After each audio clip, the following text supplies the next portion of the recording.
Okay, let's go. I'm Mike Diggs, and this is me reading Wikipedia. What? All of it?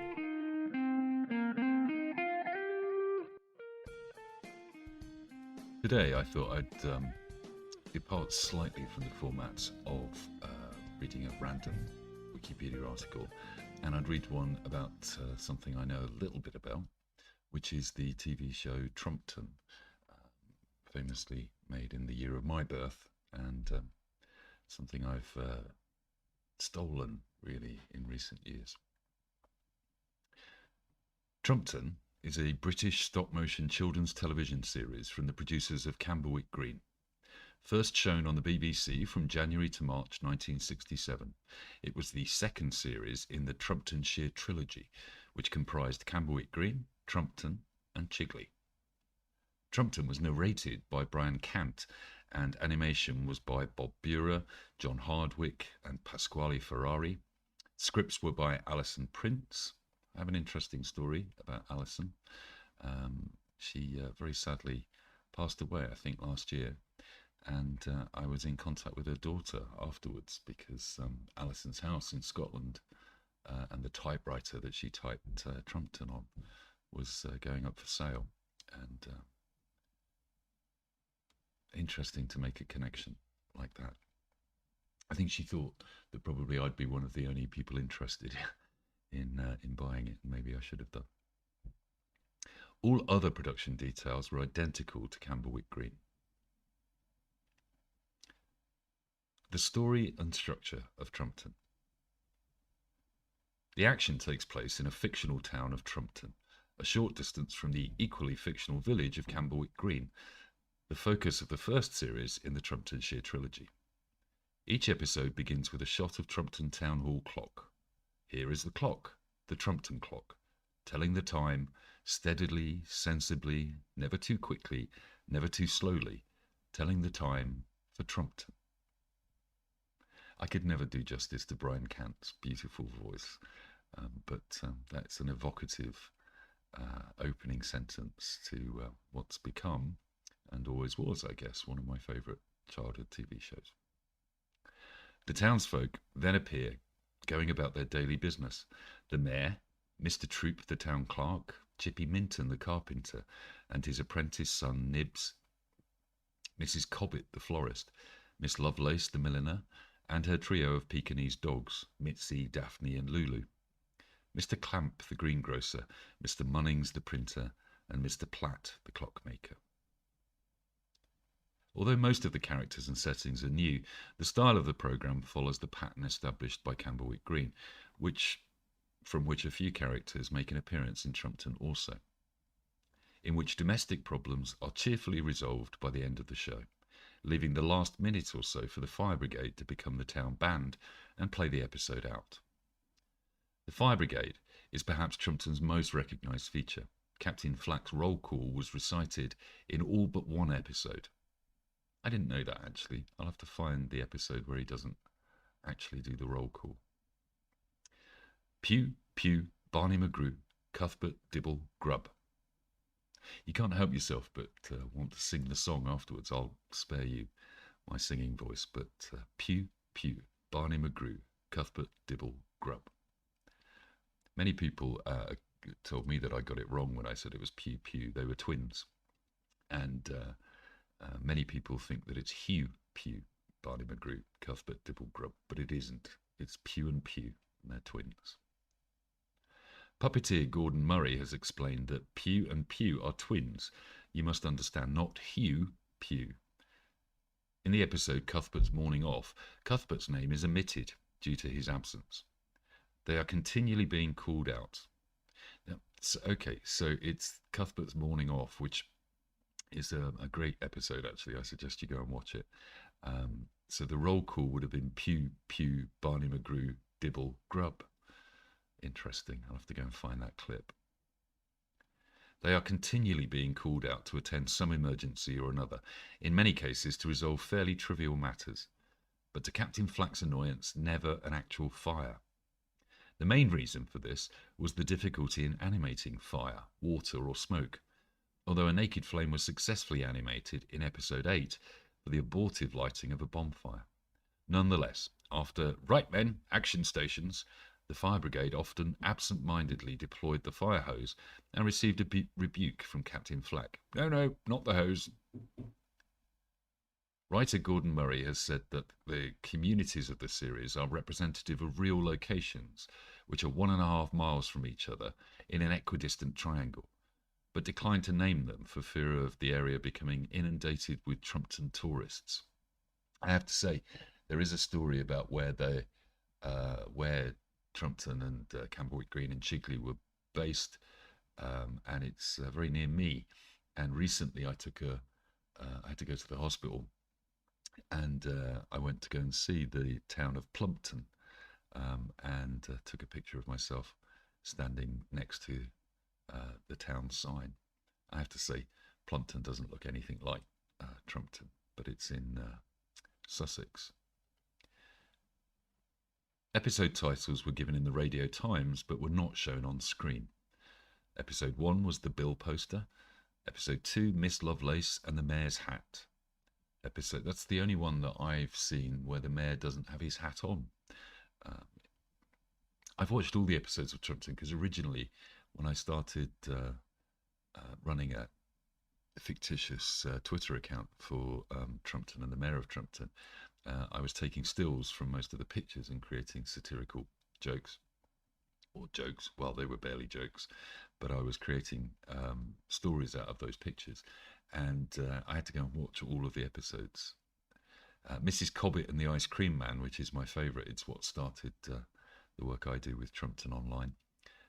I'll explain that later. Miss Lovelace and the Statue, Mr. Platt and the Painter, The Mayor's Birthday, Telephones, The Rag and Bone Man, Episode 9, The Window Cleaner, Episode 10, Cuthbert's Morning Off, the one that we need to go and watch, Episode 11, The Plumber, Episode 12, Pigeons, Episode 13, The Greenhouse. Characters. Unusually, Trumpton Fire Brigade has 2 theme songs. The first, commencing with the famous roll call of firemen's names, accompanies every turnout of the brigade. The second, ending every episode, forms the habitual tune played by the brigade at the Thursday band concerts. The fire brigade appears in every episode. Captain Flack always has a speaking part, as do Fireman Grubb in episode 1 and Fireman Cuthbert in episode 10. In episode 4, the mayor states, "I can't think what Trumpton would do without its fire brigade." Quite right. There's Captain Flack, who's the fire brigade's commander. There's Fireman Pugh, half of the Pugh twins. There's Fireman Pugh, who's the other half of the Pugh twins. There's Fireman Barney McGrew.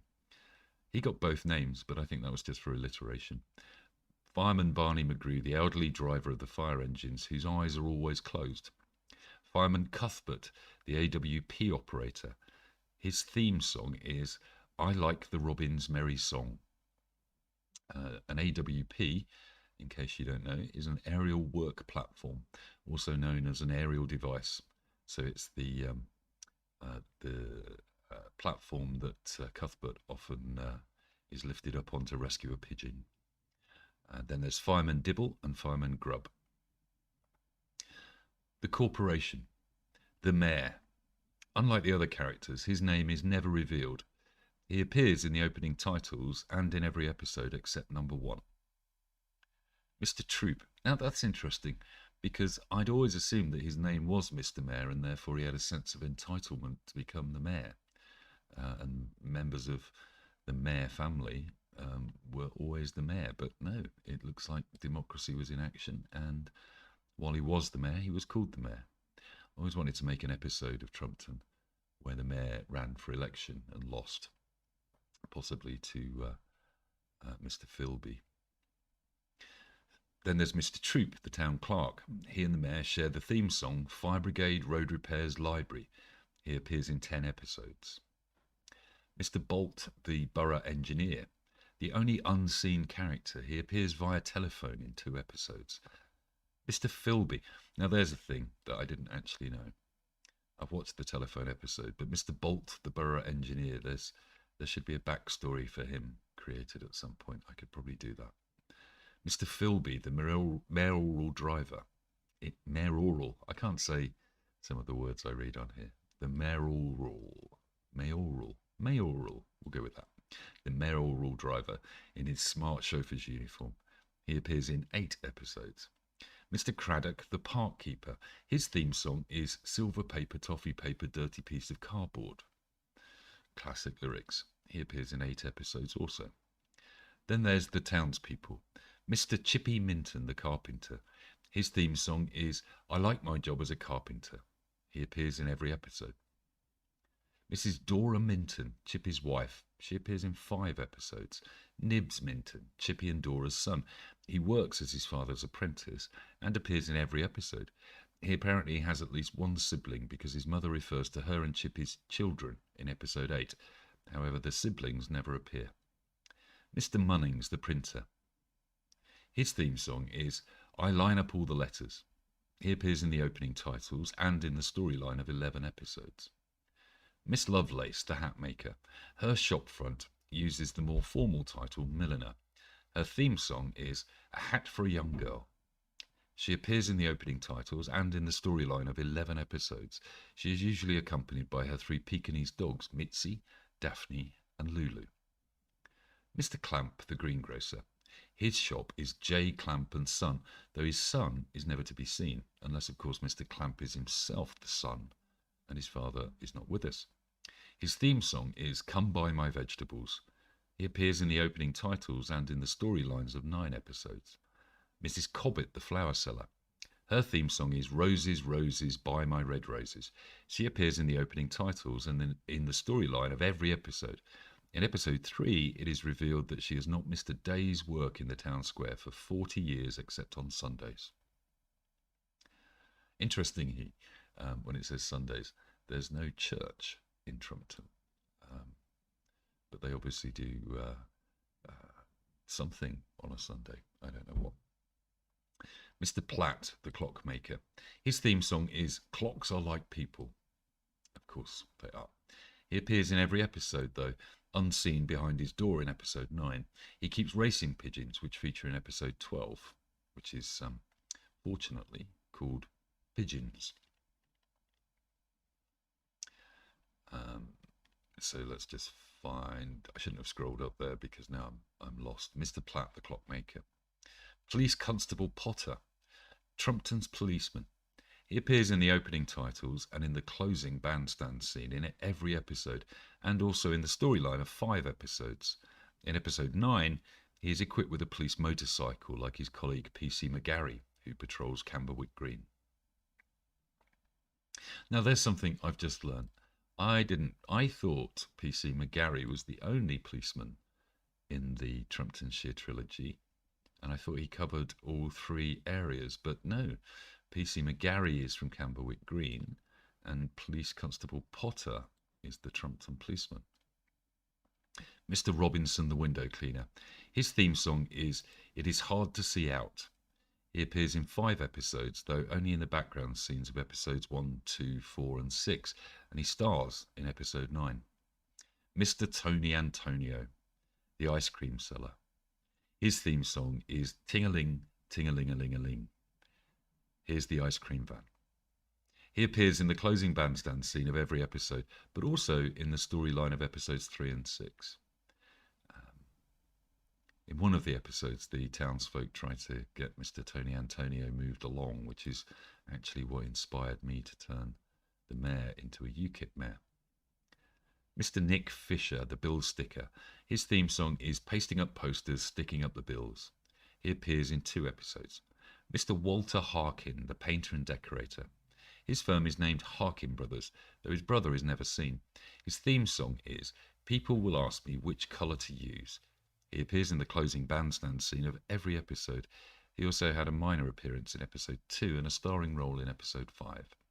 Mr. Wilkins, the plumber. His song is Hot Water Heater Takes Too Long to Heat. He appears in only 1 episode, which is probably why the lyrics of his song are a bit lame. Mr. Wantage, the telephone engineer. His theme song is Ring Ring, I Work for the Post Office Telephones. He appears in only 1 episode. Fred, the telephone engineer. He is the assistant to Mr. Wantage and likewise only appears in the 1 episode, luckily entitled Telephones. Raggy Dan, the Rag and Bone Man. His theme song is Rags, Bottles and Bones, I Cry. He appears in only one episode of Trumpton.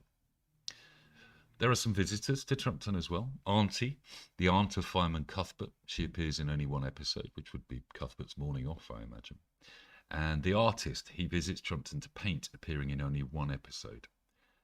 And I think that's the mayor's birthday. Visitors from Camberwick Green. As Camberwick Green is only 2 miles away from Trumpton, it's not surprising that many of the familiar Camberwick Green characters make an appearance in the show.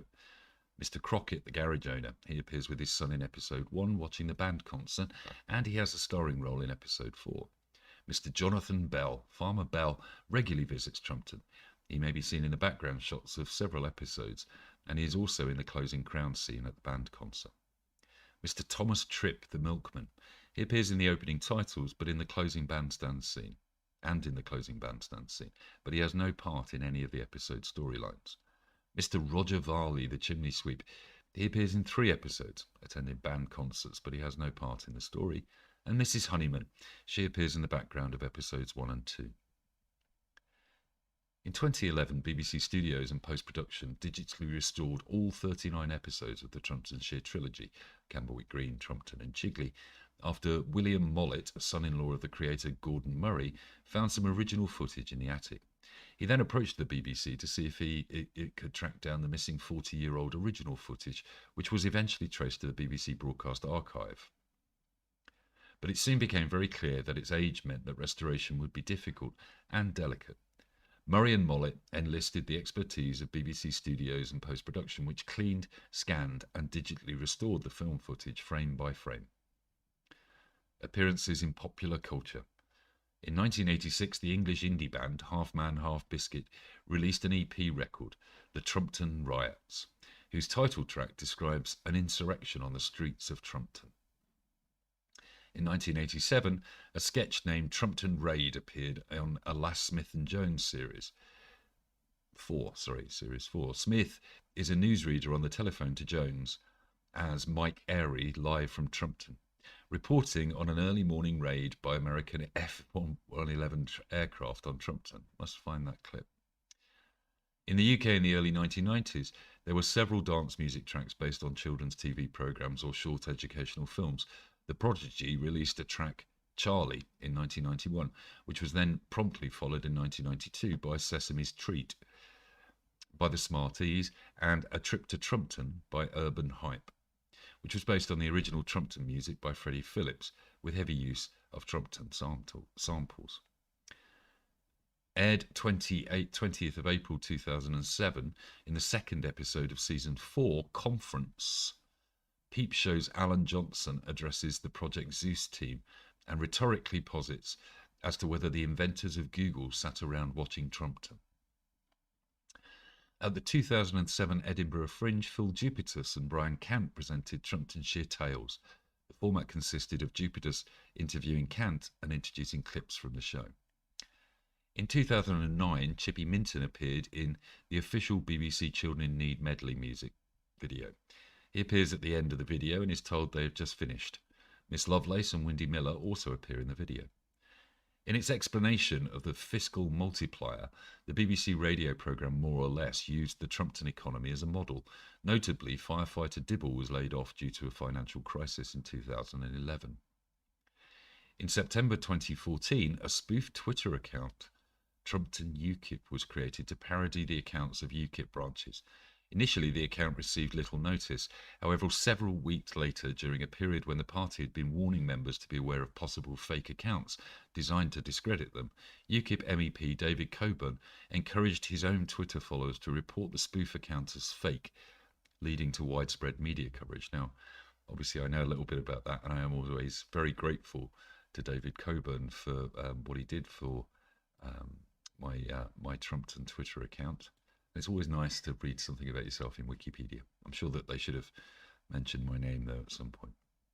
The music video for Radiohead's 2016 single Burn the Witch is an animation in the style of Bob Burett and John Hardwick, which crosses Trumpton and The Wicker Man. Great video, actually, worth watching. In December 2016, after Donald Trump won the US presidential election, the Huffington Post created a parody video imagining what Trumpton would be like with Trump as the mayor, which I made with my friend Will and David. Original scenes were reused and dubbed with an imitation of Kant narrating satirical lines instead. The famous opening lines are changed to, "Here is the clock, the Trumpton clock, telling the time. Time to make Trumpton great again. Yes, it's time to drain the swamp." The video satirizes various controversies of Trump's election campaign, such as proposals to bar entry to Muslims and to build a border wall with Mexico, figuratively represented by Chigley, allegations of sexual assaults on women, and the admiration for President Vladimir Putin. In 1984, 17 years after the broadcast on the BBC in 1967, Longman Video released 8 episodes on video as part of its Children's Treasury collection, which I actually own. There are 2 releases, each containing 4 episodes. So the credits for the Trumpton show. The music was by the great Freddie Phillips. The narrator was Brian Cant. Script, Alison Prince. Sets, Andrew and Margaret Brownfoot. Animation, Bob Brewer, John Hardwick. Assisted by Colin Large, Lisa Palace, Pasquale Ferrari. Devised and produced by Gordon Murray Puppets Limited in 1967. So there you go. That's the Wikipedia entry about Trumpton, and one that I'm very proud to be mentioned in. I look forward to seeing you for the next episode of Mike Reads Wikipedia So You Don't Have to. Thank you very much for listening to these. I'm not sure if they're interesting, but they're certainly a creative challenge for me every day, and I'm very glad to have you along for this little journey. Please leave a comment underneath, or share this with your friends, or just subscribe.